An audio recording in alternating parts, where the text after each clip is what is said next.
we have seen, Pakistan all has suffered very heavy and unsustainable losses after after it has given us an unprovoked attack on our installations.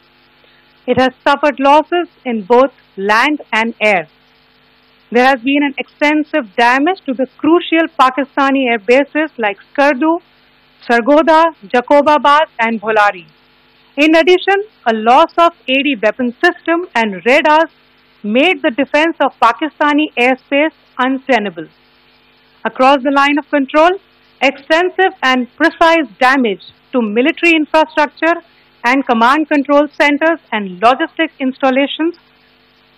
In addition to that, two military personnel had led to complete breakdown of its defensive and offensive capability and also Pakistani morale.